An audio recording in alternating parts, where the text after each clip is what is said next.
As-tu déjà ressenti de la colère, du ressentiment ou des envies de vengeance envers quelqu'un qui t'a fait du tort? As-tu déjà désiré te venger d'eux ou les voir souffrir autant que toi? Si tu as répondu oui à ces questions, tu n'es pas seul. Nous avons tous des ennemis ou des personnes que nous percevons comme telles dans notre vie. Cela peut être des rivaux, des concurrents, des critiques, des gens qui nous détestent, ou même des amis ou des membres de la famille qui nous ont trahis ou blessés. Mais que dirais-tu si je te disais qu'il existe une meilleure manière de gérer tes ennemis? Une méthode qui n'implique ni bagarre, ni violence, ni agressivité, mais plutôt sagesse, vertu et maîtrise de soi. Une approche qui non seulement neutralise tes ennemis, mais te transforme également en une meilleure personne, libérée des émotions négatives, et te permet de vivre en harmonie avec toi-même, les autres et la nature. Cette voie est celle du stoïcisme. Si c'est la première fois que tu visites ma chaîne, je te demande de t'abonner et d'aimer la vidéo pour m'aider à continuer de créer du contenu comme celui-ci à l'avenir. Le stoïcisme nous enseigne que la seule chose réellement sous notre contrôle est notre propre jugement, nos opinions et nos actions. Tout le reste est externe, indifférent et sujet à changement. Par conséquent, nous devrions nous concentrer sur ce que nous pouvons contrôler et accepter ce que nous ne pouvons pas changer sans perturber notre paix intérieure. Le stoïcisme n'est donc pas une attitude passive ou indifférente, mais active et rationnelle, nous permettant de vivre selon notre nature et notre raison, et nous donnant les moyens de faire face à tout défi, obstacle ou adversité avec courage, sagesse et dignité. Alors, comment le stoïcisme peut-il nous aider à neutraliser nos ennemis sans combattre? As-tu déjà ressenti de la colère, du ressentiment ou des envies de vengeance envers quelqu'un qui t'a fait du tort? As-tu déjà désiré te venger d'eux ou les voir souffrir autant que toi? Si tu as répondu oui à ces questions, tu n'es pas seul. Nous avons tous des ennemis ou des personnes que nous percevons comme telles dans notre vie. Cela peut être des rivaux, des concurrents, des critiques, des gens qui nous détestent, ou même des amis ou des membres de la famille qui nous ont trahis ou blessés. Mais que dirais-tu si je te disais qu'il existe une meilleure manière de gérer tes ennemis? Une méthode qui n'implique ni bagarre, ni violence, ni agressivité, mais plutôt sagesse, vertu et maîtrise de soi. Une approche qui non seulement neutralise tes ennemis, mais te transforme également en une meilleure personne, libérée des émotions négatives, et te permet de vivre en harmonie avec toi-même, les autres et la nature. Cette voie est celle du stoïcisme. Si c'est la première fois que tu visites ma chaîne, je te demande de t'abonner et d'aimer la vidéo pour m'aider à continuer de créer du contenu comme celui-ci à l'avenir. Le stoïcisme nous enseigne que la seule chose réellement sous notre contrôle est notre propre jugement, nos opinions et nos actions. Tout le reste est externe, indifférent et sujet à changement. Par conséquent, nous devrions nous concentrer sur ce que nous pouvons contrôler et accepter ce que nous ne pouvons pas changer, sans perturber notre paix intérieure. Le stoïcisme n'est donc pas une attitude passive ou indifférente, mais active et rationnelle, nous permettant de vivre selon notre nature et notre raison, et nous donnant les moyens de faire face à tout défi, obstacle ou adversité avec courage, sagesse et dignité. Alors, comment le stoïcisme peut-il nous aider à neutraliser nos ennemis sans combattre? Pour démanteler le pouvoir de ton ennemi sans confrontation physique, il est crucial de comprendre que ce n'est pas ton adversaire qui est la cause de ta souffrance, mais tes propres jugements. Ton ennemi ne t'injecte pas directement de la colère, de la tristesse ou de la peur. C'est ton interprétation de ses actions, tes pensées et tes réactions qui façonnent tes réponses émotionnelles. Ton ennemi agit comme un miroir, reflétant le paysage interne de ton esprit et de tes émotions, révélant les jugements déformés, l'irrationalité et la réactivité émotionnelle. Le philosophe stoïcien Épictète, qui a évolué d'esclave à maître vénéré, a exprimé cette idée dans son manuel. Ce ne sont pas les événements qui perturbent les gens, mais leur jugement sur eux. Cette perception remet en question l'idée que les événements externes ont le pouvoir de perturber notre paix intérieure. En réalité, c'est la manière dont nous interprétons ces événements qui détermine notre réponse émotionnelle.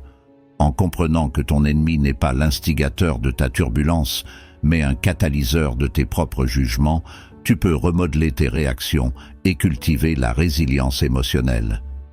Épictète conseille également de se rappeler que les insultes et les abus ne sont offensants que par notre interprétation et notre jugement. Cela nécessite un changement profond de perspective, passant de l'attribution de la faute à l'acceptation de la responsabilité de nos propres interprétations et réponses émotionnelles. Plutôt que de blâmer ou de ressentir de la rancœur envers ton ennemi, entreprends un voyage d'auto-examen.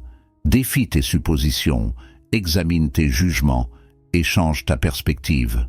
En modifiant ta perception de ton ennemi, tu transformes également ta relation avec toi-même et avec le monde qui t'entoure.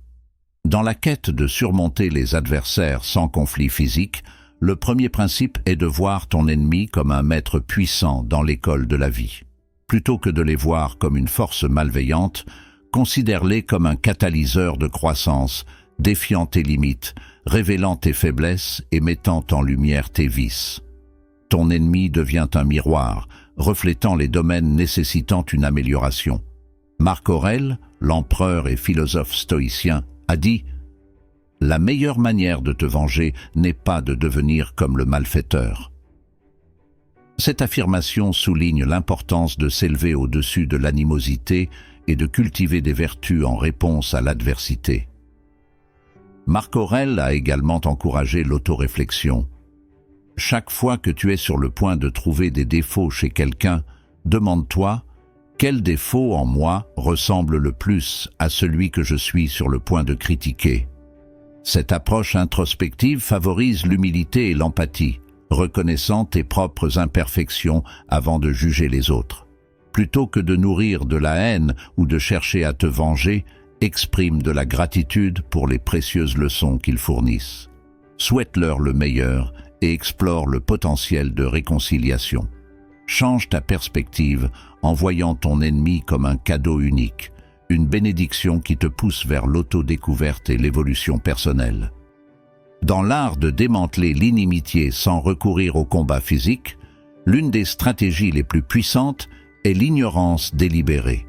Cela implique de faire un choix conscient, de détourner ton attention de ton adversaire, de ne pas reconnaître ses paroles, ses actions ou même sa présence. En choisissant d'ignorer ton ennemi, tu neutralises son influence sur toi et tu préserves ta paix intérieure. L'ignorance délibérée est une manifestation de la maîtrise de soi et de la focalisation sur ce qui est véritablement important dans ta vie. Une méthode efficace pour désarmer un ennemi sans conflit consiste à l'ignorer délibérément, en le traitant comme s'il était invisible ou insignifiant. Cette tactique réduit leur pouvoir en leur refusant la satisfaction de provoquer une réaction. En ne répondant pas à leurs tentatives de déstabilisation, tu envoies un message fort. Ils n'ont aucune emprise sur tes émotions, tes actions ou ton bien-être. Non seulement tu les prives de la gratification qu'ils recherchent, mais tu affirmes aussi que leurs efforts sont vains et sans importance. Ignorer intentionnellement ton adversaire te permet de rediriger ton attention vers ce qui compte vraiment dans ta vie. En évitant les distractions qu'ils peuvent provoquer, tu peux concentrer ton énergie sur des activités qui t'apportent de la joie, qui sont alignées avec tes objectifs et qui contribuent à ta croissance personnelle. Cette déviation délibérée t'aide à transcender la négativité du conflit et à consacrer ton temps et tes efforts à des choses qui enrichissent ta vie. Vivre pleinement le moment présent est essentiel dans cette stratégie. En ignorant ton ennemi, tu libères un espace mental et émotionnel pour apprécier les aspects positifs de ta vie en cultivant une attitude de gratitude. Cela te prépare également à affronter l'avenir avec une perspective claire et sereine. Marc Aurèle, l'empereur stoïcien, a exprimé cette idée en affirmant que la meilleure vengeance n'est pas de devenir comme ton ennemi. Cette maxime va au-delà de la simple rhétorique et nous invite à réfléchir et à agir de manière consciente en réévaluant notre approche envers ceux qui nous ont blessés. En adoptant cette maxime, nous nous éloignons du cycle interminable de représailles et de négativité, souvent associés au conflit. Plutôt que de céder à la tentation de la vengeance et de la réciprocité destructrice, nous choisissons de nous élever au-dessus de l'animosité et de rechercher une résolution plus élevée des conflits. Cette philosophie repose sur un choix conscient de ne pas imiter les actions de nos ennemis. Au lieu de répondre à la violence par plus de violence, nous optons pour un chemin de non-participation et de sagesse. Ce choix nous protège des effets corrosifs de l'animosité et nous permet de cultiver une résilience plus profonde et une compréhension plus large de nous-mêmes et du monde qui nous entoure. Ignorer notre ennemi ne signifie pas simplement détourner le regard et prétendre que le conflit n'existe pas. Cela implique de choisir consciemment où nous concentrons notre énergie et notre attention. En ignorant les provocations et les manipulations de notre ennemi, nous pouvons diriger notre énergie vers ce qui est vraiment important dans nos vies, nos objectifs, nos relations, nos passions et nos vertus. En suivant cette approche de non-participation, nous trouvons un plus grand sens de paix et de satisfaction dans nos vies. Nous nous libérons du poids de la colère et du ressentiment et nous nous permettons de vivre dans le présent avec un esprit clair et tranquille.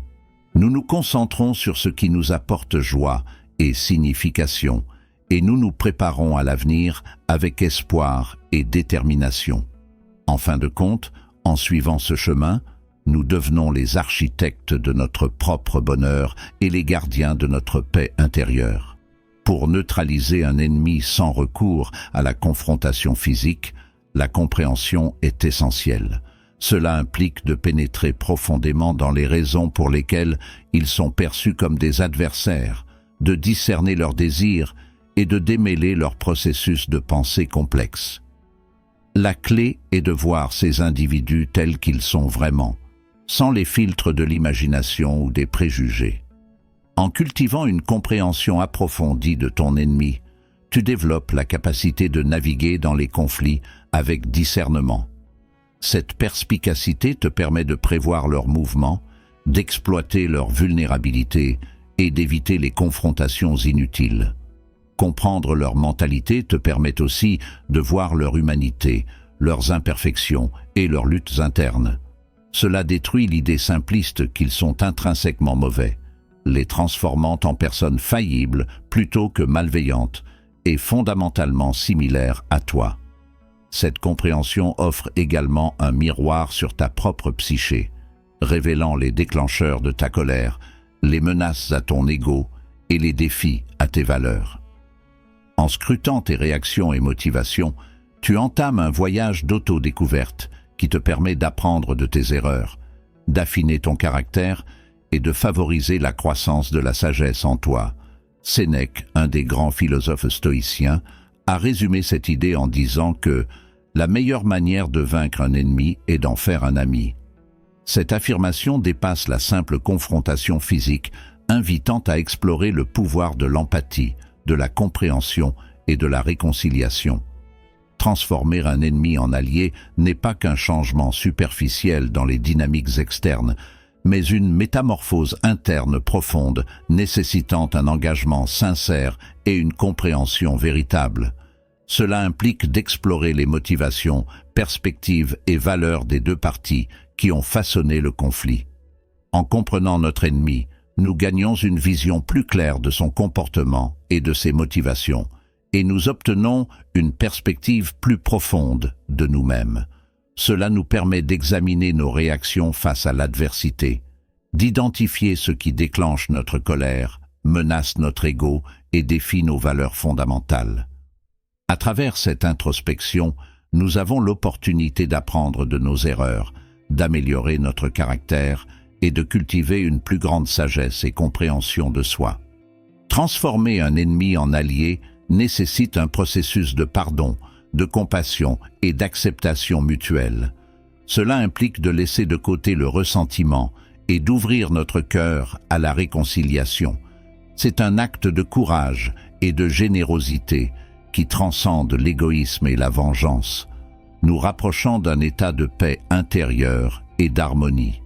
En adoptant cette approche, nous ne transformons pas seulement nos relations externes, mais nous renforçons aussi notre être intérieur, devenant maître de l'empathie et de la compassion, et nous nous élevons au-dessus des limitations du conflit.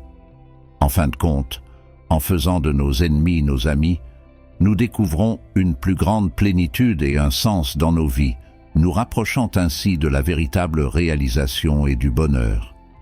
Dans la danse complexe de la neutralisation des ennemis sans confrontation directe, l'art de les surpasser avec astuce est une stratégie clé. Cela implique d'exploiter ton intelligence, ta créativité et ta finesse stratégique pour naviguer dans les conflits et en émerger victorieux grâce à l'ingéniosité. Surmonter ton ennemi avec astuce témoigne de la prévoyance, te permettant d'éviter des risques inutiles, de surmonter des obstacles formidables et d'atteindre des résultats alignés avec tes objectifs. Cette approche stratégique ne te protège pas seulement des pièges potentiels, mais te positionne aussi comme un maître de l'échiquier, anticipant les mouvements et les contre-mouvements avec habileté.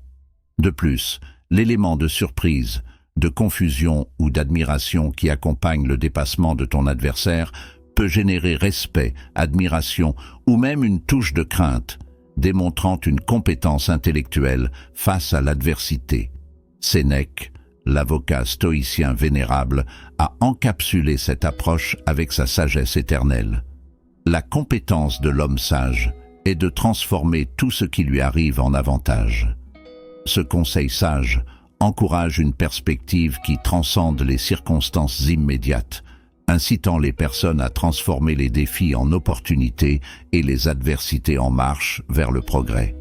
En essence, surmonter ton ennemi devient une manifestation de sagesse, changeant le cours du conflit à ton avantage et montrant la résilience de l'esprit humain. En empruntant le chemin de la stratégie et de l'astuce pour surmonter ton ennemi, tu t'embarques dans un voyage qui va au-delà de la simple confrontation physique. C'est un chemin qui nécessite intelligence, créativité et une compréhension profonde de la dynamique du conflit. En appliquant l'astuce dans tes interactions avec ton adversaire, tu débloques un éventail infini de possibilités pour influencer le cours des événements et atteindre tes objectifs. L'un des principaux avantages de surpasser ton ennemi avec astuce est la capacité d'éviter des risques inutiles. En étant astucieux, tu peux anticiper leurs mouvements et prendre des décisions qui minimisent les chances d'échec. Cette capacité à prévoir et planifier te permet de contourner des obstacles difficiles et d'éviter des pièges potentiels qui pourraient entraver ton chemin vers la victoire. En outre, l'astuce te donne l'occasion de surprendre ton ennemi, de le confondre ou même de l'impressionner avec tes compétences stratégiques. En utilisant des tactiques inattendues ou ingénieuses, tu peux déséquilibrer ton adversaire et gagner un avantage psychologique sur lui. Le maintenir sur ses gardes te donne une position de pouvoir et de contrôle sur le champ de bataille. D'un autre côté, surpasser ton ennemi avec astuce te permet de gagner leur respect, admiration ou même crainte. En démontrant ta compétence, ton ingéniosité et ton excellence dans tes actions, tu te présentes comme un adversaire digne de reconnaissance et de considération. Cette démonstration de compétence et de finesse ne te distingue pas seulement comme un individu capable, mais établit aussi ton autorité et ton contrôle sur la situation. En adoptant cette approche stratégique, tu as également l'opportunité de démontrer ta valeur en tant que leader et penseur. Surpasser ton ennemi avec astuce ne nécessite pas seulement des compétences tactiques, mais aussi une compréhension profonde des motivations et des désirs de toutes les parties impliquées. En montrant que tu es capable de voir au-delà de la surface et d'anticiper les conséquences de tes actions, tu te poses comme un acteur puissant sur la scène du conflit. Surpasser ton ennemi avec astuce est bien plus que simplement gagner une bataille. C'est un art qui implique vision, audace et détermination. En appliquant l'astuce dans tes affrontements, tu atteins tes objectifs de manière plus efficace, tout en te distinguant comme un stratège habile et un leader accompli. En fin de compte, en démontrant ta capacité à surpasser ton ennemi avec astuce, tu affirmes ta position en tant que véritable vainqueur dans la lutte. De plus, l'usage de la ruse te permet de déstabiliser ton adversaire, de le troubler, voire de l'impressionner par tes compétences stratégiques. En recourant à des tactiques imprévues ou astucieuses, tu peux prendre ton ennemi par surprise et obtenir un avantage psychologique sur lui. Le maintenir en état de vigilance constante te confère une position dominante et de contrôle sur le champ de bataille. Par ailleurs, surpasser ton ennemi par la ruse te permet de gagner leur respect, admiration, voire leur crainte.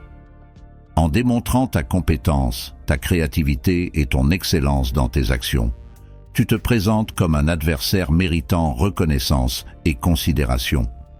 Cette démonstration de savoir-faire et de subtilité ne te distingue pas seulement comme une personne capable, mais établit également ton autorité et ton contrôle sur la situation. En adoptant cette approche stratégique, tu as également l'occasion de prouver ta valeur en tant que leader et penseur. Surpasser ton ennemi par la ruse ne nécessite pas seulement des compétences tactiques, mais aussi une compréhension approfondie des motivations et des désirs de toutes les parties concernées. En montrant que tu es capable de voir au-delà des apparences et d'anticiper les conséquences de tes actions, tu te positionnes comme un acteur influent sur la scène du conflit. En somme, surpasser ton ennemi par la ruse dépasse le simple fait de remporter une bataille. C'est un art qui demande vision, audace et détermination. En appliquant la ruse dans tes confrontations, tu atteins tes objectifs plus efficacement tout en te distinguant comme un stratège ingénieux et un leader accompli. En fin de compte, en démontrant ta capacité à surpasser ton ennemi par la ruse, tu affirmes ta position de véritable vainqueur dans la lutte. Merci d'avoir aimé et de vous abonner si ce n'est pas déjà fait. À bientôt et merci pour tout.